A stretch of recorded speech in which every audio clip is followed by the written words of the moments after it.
Bismillahirrahmanirrahim. Assalamualaikum warahmatullahi wabarakatuh. Alhamdulillahi rabbil alamin. Salatu wassalamu ala rasulillah wa ala alihi wa ashabihi wa man tabi'ahum bi ihsanin ila yaumiddin. Anak-anakku kelas 5 yang dirahmati oleh Allah Subhanahu wa taala. Kita bertemu lagi di pelajaran sejarah kebudayaan Islam kelas 5. Pertemuan kedua masih membahas tentang kisah teladan Nabi Yahya alaihi salam. Sebelum kita belajar, marilah kita berdoa kepada Allah Subhanahu wa taala, Rabbi zidni ilma warzuqni fahma. Ya Allah, tambahkanlah kepadaku ilmu dan rizkikanlah kepadaku pemahaman untuk memahami ilmu tersebut. Amin ya rabbal alamin.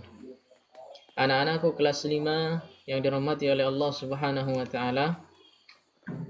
Kalian buka buku Al-Islamnya halaman 57. Kisah teladan Nabi Yahya alaihi salam. Kita lanjutkan kisah daripada Nabi Yahya alaihi salam. Allah taala menjamin Yahya daripada anaknya Nabi Zakaria alaihi salam adalah seorang calon nabi. Jadi Nabi Zakaria nabi, kemudian beliau memiliki seorang putra namanya Yahya, kemudian Allah menjamin Yahya ini akan menjadi seorang nabi. Allah Subhanahu wa taala menjamin Yahya adalah seorang calon nabi yang diberkahi dengan beberapa hal, di antaranya pengetahuan yang luas. Allah memberikan keberkahan kepada Nabi Yahya dengan pengetahuan yang luas, memiliki pengetahuan yang luas. Kemudian memiliki kebijaksanaan dan memiliki rasa empati yang sangat tinggi. Dan Nabi Yahya alaihi salam beliau terbebas dari pergaulan-pergaulan yang jelek. Anak-anakku kelas 5 yang dirahmati oleh Allah Subhanahu wa taala. Sejak kecil Nabi Yahya alaihi salam memiliki kebiasaan-kebiasaan yang baik. Di antaranya adalah senang membaca buku. Jadi Nabi Yahya alaihi salam sejak kecil itu senang membaca buku. Kemudian dengan senang membaca buku tersebut memiliki ilmu pengetahuan yang luas. Kemudian beliau terbiasa berbuat bijaksana. Perbuatannya, tingkah lakunya, perilakunya menunjukkan beliau adalah seseorang yang memiliki kebijaksanaan. Kemudian mempunyai rasa empati dan beliau selalu berbuat baik. Menjauh dari teman-teman yang memiliki perbuatan-perbuatan buruk.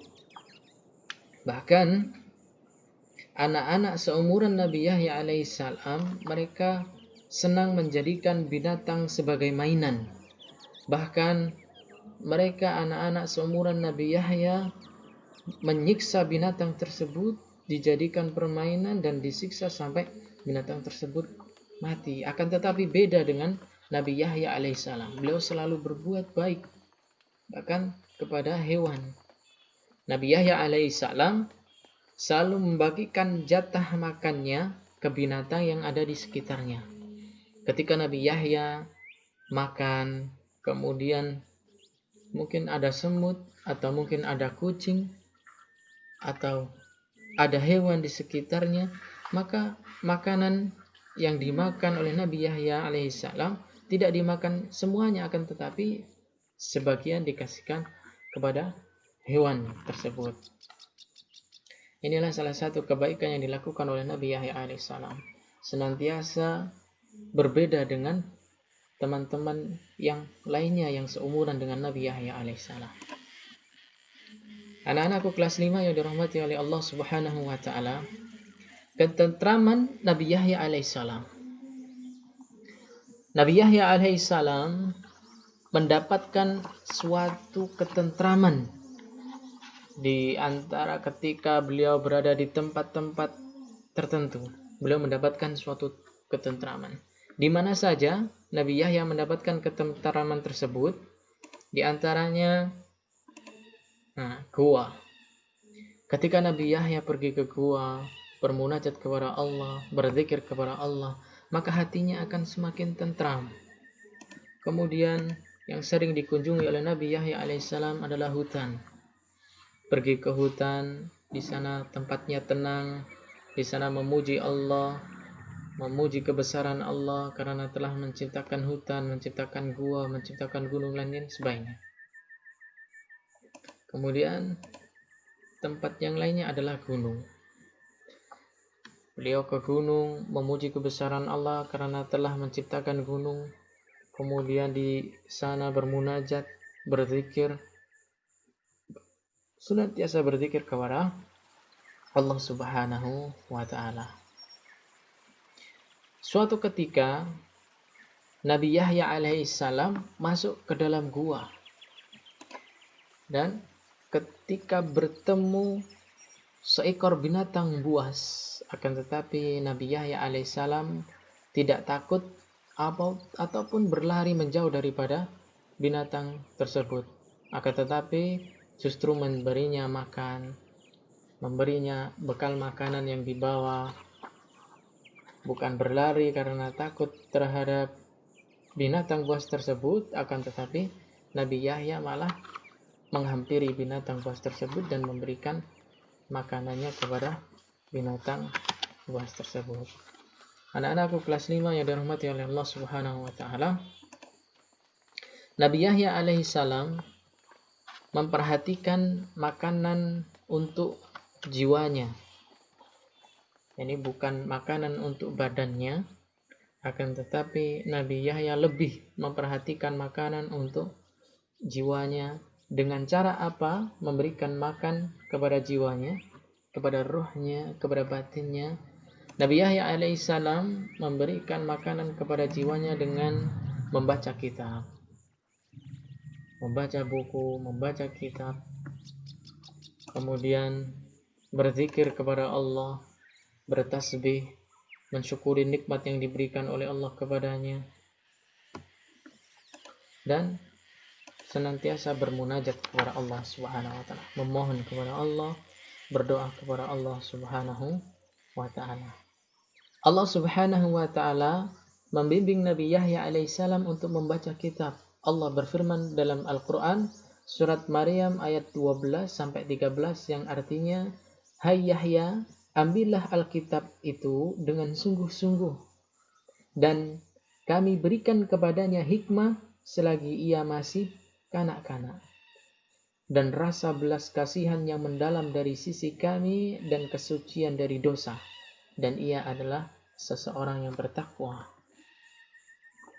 Jadi Allah Subhanahu wa ta'ala memerintahkan Nabi Yahya alaihissalam untuk mengambil suatu kitab, yang mana kitab tersebut dibaca, dipelajari, kemudian diamalkan oleh Nabi Yahya alaihissalam.